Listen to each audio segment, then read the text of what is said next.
Vasanth TV ரசிகர்களுக்கு வணக்கம். இன்னைக்கும் நம்மளுடைய தெரிந்து கொள்வோம் நிகழ்ச்சியில தெரியாத பல விஷயங்கள் தான் தெரிஞ்சுக்க போறோம். பட்டாம்பூச்சி அப்படின்னு சொன்னதோ என்ன, ஃபர்ஸ்ட் புழுவா இருக்கும். இது ஒரு எவால்வேஷன்ல பட்டாம்பூச்சியா மாறும். இதை நம்ம எல்லாருமே பார்த்துருப்போம். இந்த பட்டாம்பூச்சியை எல்லாரும் ரொம்ப ஈஸியா பிடிச்சிருவோம். ஆனா அதோடைய ஃபெதர் எவ்வளவு நைஸா இருக்கும் தெரியுமா? சம்டைம்ஸ் நீங்க ரொம்ப அழுத்தி பிடிச்சிங்கன்னா அது உங்களுடைய விரல்களே ஒட்டிக்கும். அந்த அளவுக்கு ரொம்ப லேசான ஒரு பட்டாம்பூச்சி. அதை நம்ம பிடிக்கும் போது அப்ப சைஸ் கணக்குப்படி பார்த்தோம்னா இந்த சைஸ் அதோடைய ரெக்கை இருக்கும் அப்படின்ற மாதிரி நம்ம சொல்லலாம். ஆனா இந்த உலகத்திலேயே ரொம்ப பெருசா ரெக்கைகள் இருக்கக்கூடிய பட்டாம்பூச்சியும் இருக்கதான் செய்யுது. ரொம்ப பெரிய பட்டாம்பூச்சியா ரெக்கைகளோட பெருசா இருக்கிறது எவ்வளவு ரெக்கார்ட் ஆயிருக்குன்னா 31 சென்டிமீட்டர். அப்படின்னா உங்களுடைய ஸ்மால் சைஸ் ஸ்கேலை விட கொஞ்சம் பெரிய சைஸ்லயே அந்த பட்டாம்பூச்சியோடைய விங்ஸ் இருக்கு அப்படின்னு சொல்றாங்க. குவீன் அலெக்சாண்ட்ராஸ் பேர்ட் விங் அப்படின்னு சொல்லக்கூடிய இந்த வகையான பட்டாம்பூச்சி மட்டும் ரொம்ப பெரிய விங்ஸோட இருக்கும். பார்க்கறதுக்கே ரொம்ப ஜைஜான்டிக்கா. அப்ப எங்கப்பா இங்கெல்லாம் பார்க்க முடியுமா அப்படின்னு கேட்டா கிடையாது. ரொம்ப டீப்பான ஃபாரஸ்ட்ல மட்டுமே தான் நீங்க பார்க்க முடியும்.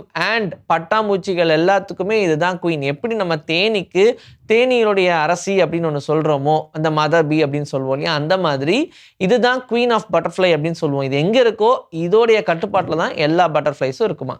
MUC5B இப்படின்றது என்னன்னா உங்களுடைய மியூக்கஸ், அதாவது கிட்டத்தட்ட சளி அப்படின்னு சொல்லலாம். இந்த வகை ஆஃப் சளி என்ன பண்ணுது அப்படின்னா இது ரொம்ப திக்கா இருக்கும். அதுக்கு ரீசன் என்னன்னா இதுல புரோட்டீன் கலந்துருக்கும். பெரும்பாலும் ஸ்போர்ட்ஸ்ல இருக்கக்கூடிய நிறைய பேர் அடிக்கடி துப்புறதை பார்த்துருப்போம். என்னடா இவங்க டப்புக்கு துப்பிடுறாங்களே அப்படின்னு யோசிச்சா, ரொம்ப எக்ஸசிவான எக்ஸசைஸ் பண்ணும்போது, உடலுக்கு அதிகமான உழைப்பு கொடுக்கும்போது, புரோட்டீன் இன்டேக் ரொம்ப அதிகமாக இருக்கும்போது, அது நம்மளுடைய பாடி ரொம்ப எக்ஸஸாக இருக்குது அப்படின்னு சொன்னால் அது எல்லாத்தையும் சேர்த்து மியூக்கஸாக நம்மளுடைய பாடி வெளியேற்றும் அப்படின்னு சொல்கிறாங்க. ஸோ நம்ம பார்க்கும்போது அது சலைவாவோட ரொம்ப ஈஸியாக மிக்ஸ் ஆயிடுது. ஆனால் நம்ம வெளியே துப்பும்போது என்னப்பா இது எச்சி துப்பிட்டு போகிறாங்க அப்படின்னு நம்ம நினைப்போம். ஆனால் அது கூட புரோட்டீன் மிக்ஸ் ஆயிருக்கும். உங்கள் பாடியில் எப்போ தேவையில்லை இந்த புரோட்டீன் உங்கள் பாடிக்கு போதும் அப்படின்ற மாதிரி இருக்கும். ரெகுலராக எக்ஸசைஸ் பண்ணி பாடியை உங்கள் கண்ட்ரோலில் நீங்கள் வச்சுருந்தீங்கன்னா எக்ஸஸாக இருக்கிறதெல்லாம் அதுவே வெளியே எடுத்துரும். இதெல்லாம் நம்ம பண்ணாததுனால நம்ம பாடியில் அப்படியே ஸ்டாக்னட்டாக தேங்கி அது ஃபேட்டாக கன்வெர்ட் ஆயிடுது. உங்களுடைய முகத்தை நீங்கள் கண்ணாடியில் பார்க்குறீங்கன்னு வச்சுக்கோங்க. பார்த்தோன்னா உங்களுடைய முகத்துடைய ரிஃப்ளெக்ஷன் தெரியும். அது இல்லாமல் வேற என்னெல்லாம் பின்னாடி இருக்கோ எல்லாமே தெரியும். சரி, இப்போ நீங்கள் ஒரு கண்ணாடியை ஒரு பக்கமும் அதே மாதிரியான அதே சைஸில் இருக்கக்கூடிய கண்ணாடியை ஆப்போசிட்டில் போட்டுட்டீங்க அப்படின்னா என்ன நடக்கும்? ரிஃப்ளெக்ஷன் வரும் அப்படின்னு நீங்கள் சொல்வீங்க. அப்போது அது ரிஃப்ளெக்ட் ஆகிட்டே மட்டும்தான் இருக்கும். அது இன்ஃபினிட்டி அப்படின்னு சொல்கிறாங்க. அப்படின்னா அதுக்கு என்லெஸ், முடிவில்லாத ஒரு ரிஃப்ளெக்ஷனாக அது ஃபார்ம் ஆக ஆரம்பிச்சிருமா.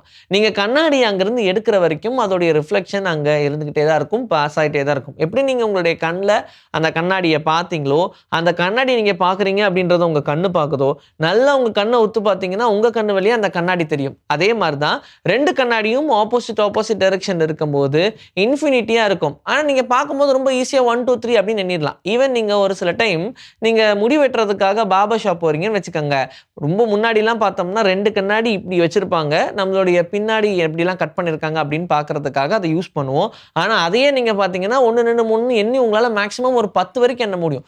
அதுக்கப்புறம் அவ்வளவுதான் நினைச்சிருப்பீங்க. ஆனா கிடையாது, இன்ஃபினிட்டி. அது போக போக இன்னும் டார்க் ஆகிட்டே போகும். அங்கெல்லாம் பெருசா லைட்டே உங்களுக்கு காட்டாது.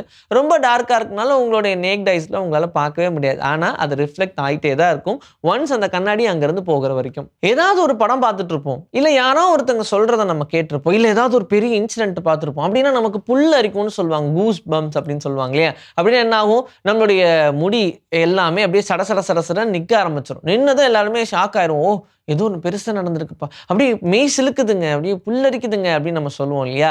அது எல்லாமே மனுஷங்களுக்கு மட்டும் வரும் அப்படின்னு கிடையாது. எல்லா மேமல்ஸ்க்கும், அதாவது எல்லா பாலூட்டிகளுக்கும் இந்த ஒரு விஷயம் நடக்கும் அப்படின்னு சொல்றாங்க. மனிதர்களுக்கு மட்டும் கிடையாது, அது விலங்குகளா இருந்தாலும் சரி, அது பாலூட்டிகளா இருந்துச்சுன்னா கண்டிப்பா இது நடக்கும்னு சொல்றாங்க. ஒரு சில கனவு நமக்கு ஞாபகம் இருக்கும். அந்த கனவுல நம்ம வந்து ரொம்ப பெரிய விஷயத்த கண்டிருப்போம், இல்லை நம்ம ரொம்ப நாள் நினைச்சதா இருக்கும், நினைச்சதை அடைஞ்ச மாதிரி இருக்கும்.